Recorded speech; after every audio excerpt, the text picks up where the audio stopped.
Hi guys, so we're back. Okay. So humana si court update ni court kay kuan ingon ang doktor That shock. oh That hurt. kasi That hurt. kuan na siya lymph nodules enlarged na mura daw na infection kay kuan ko na siya di ani na siya di anak kana Oh. Oh. katum okay ikuan kini siya guys kini na adi ani dili ni siya bayuok guys kay ang bayuok na Look, naman siya sa luyo sa dunggan. this one is deep, Mm. and this one's not. So, dako kay siya guys, nag-circle siya. Dako kay siya, ngari. Kay ang bayuok ani man na siya moturok dili dira. So, naa siya ingon siya nga kuan daw lymph nodes. Mao ko na mo fight sa mga bacteria sa atong lawas. Lusay. Kung natay mga infection. Mga na-infection daw. Wala kuan. Mo to nakakuan ko mo ba ning kuan fight sa infection Did you or sa bacteria. did you went over there one? Unya, mao to nga gikuan siya upat o lima to ka tube upat Look like 5 tubes o gikuan siya 5 tubes nga kuan nga a 4. 4 gikuan siya 4 tube nga dugo kay i-test siya nya gikan mi karon sa CT scan siya CT scan to MRI to be o CT scan lahi tong MRI no lahi pa ng CT scan MRI to CT scan CT scan iyang dinhi unya maghuwat daw mi sa result kay karon ba man na siya nagkaingon ana murag sa una gamay ka murag nagiro to niya pero nawa ra to siya galit nawa ra to siya no pero di nga nakadaka guys tako kay guys murag anak kadaka mo to nga maghuwat pa mi sa resulta manghinaot ko makaabot pa mi kung wala pa man nagparamdam si Cheryl wala pa nag-online asa ka siya paingon kasi nakalimot siya sa among rides kanang kuan manghinaot ko kuan pa mi kay ang ilang appointment kay 1 o'clock to 2 o'clock to 3 o'clock kang Kuya Scott kay 12:45 imo kay 2 plus so basta nagsalig to siya nga kuan basig mo wala pa siya kuan manghinaot mi nga dali ra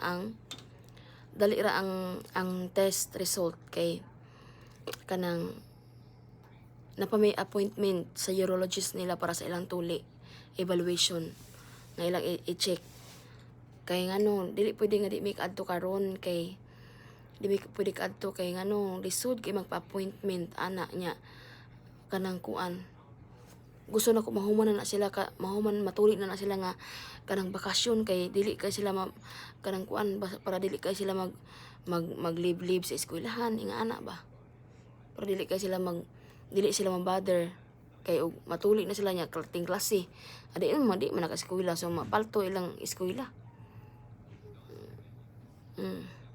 so mayong taog may evaluate na sila karon kay og di mi kaadto karon makancel ang mga appointment lisod kayo mga ang available nga appointment after 3 months pa dugay kayo or after 6 months last year gani kay one mi usab mi katuig naghuwat unya dito pag human dili day pwede matuli ang mga bata dito sa Pikas mo to nga nimbalhin mig doktor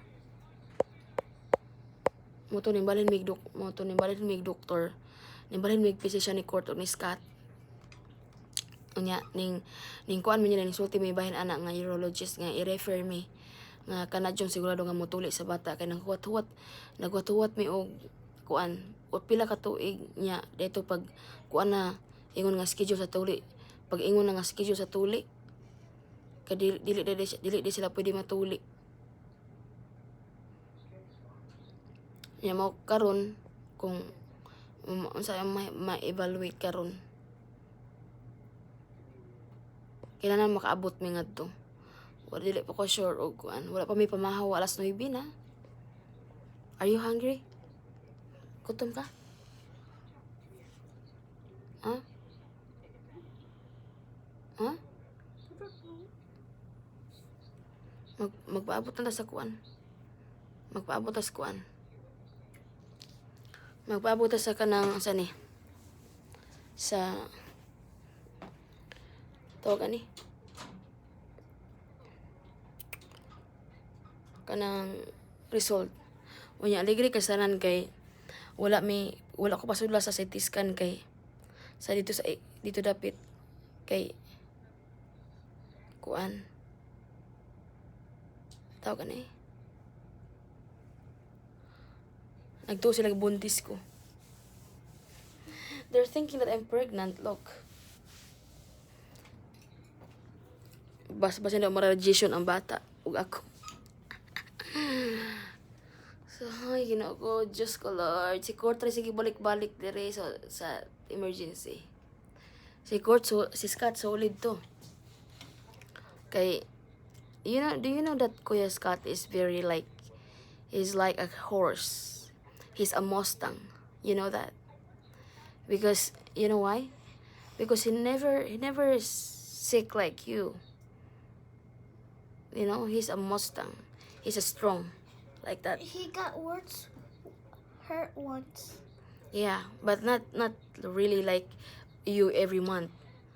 Like you just make the emergency room like you're sick at home. My God. You're suki. So moro to guys, update na ko unya. Update mo unya guys ug unsa na poy kuan kung makadayon mabadayon na sa mga appointment sa Virginia kay usa ba ka oras kapin ang biyahe or makancel ako mamoy pa ka kung bukton o makancel.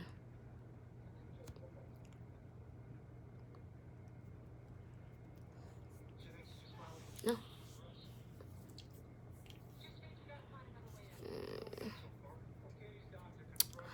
Luga mi nakatog ni Court kabi maong kuan ko.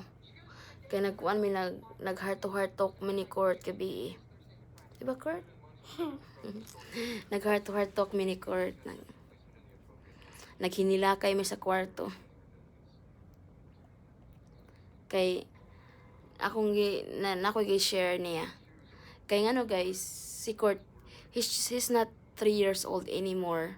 He has the right to know everything, like, you know, like he needs to know about, you know, like a basic story, you know, so that dili siya pwede siya na siya right kay makibaw sa mga istorya nako sa kinabuhi. Dili porket bata siya, dili siya nako pwede sultian or makama-aware siya, makaibaw siya kung kisay pwede pagkatiwalaan, kung kisay pwede saligan anak. Pero unya na ta magtabi anak kay it's too long. It's too long to tell. Di ba, Court? Ha? Yeah. Si Court is kanya ko mga anak guys. Ako na silang gihimo nga I never treat them just not my kids. Only my kids. I treat them like my partner in any decisions because we're just 3 in the house. So they have to they are always part of my every decision I have, right Courtney? Like every plan I have, they are part of it. Mga ko nala og opinion because you know like that's a way for me to respect them, to let them know what I plan and what I plan for us and what I'm going to decide, what is my decision, and I need their approval, or either I don't need approval, but I have to let them know that is my decision, blah blah blah blah blah like that, because you know, they're not going to be kids always. They're going old, they're growing, so they're getting older, so they have to learn, or I have to, you know, to build them up para mature sila. Mao na akong way of respeto sa ila, ha, nga pahibaon ako sila sa tanang desisyon ako og sa akong plano. Kay syempre they are my kids. They're not just my kids, they are my friends, my best friends. Right, Corty? You can tell anything about your problem. You can share. So dili lang mi mag-ina ang among relasyon, guys. We are friends. You know, Corty, the first best friend that you will need to have is your mother or your brother before others, okay?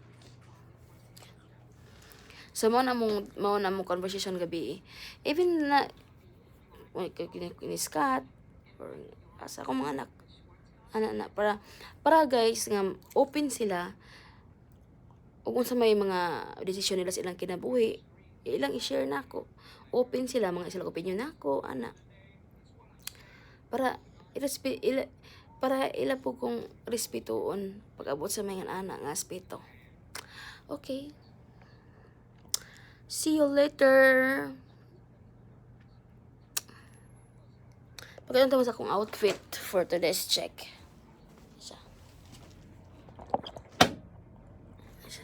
Ano akong outfit, guys? So, mao ni akong kuan. So, mao ni dress. Mao na dula sila nga dako kuan, aga ng buntis ko. Nya, akong gisulot ang akong ukay-ukay. Akong gisuot akong ukay-ukay nga sapatos. Mora to, guys. Bye.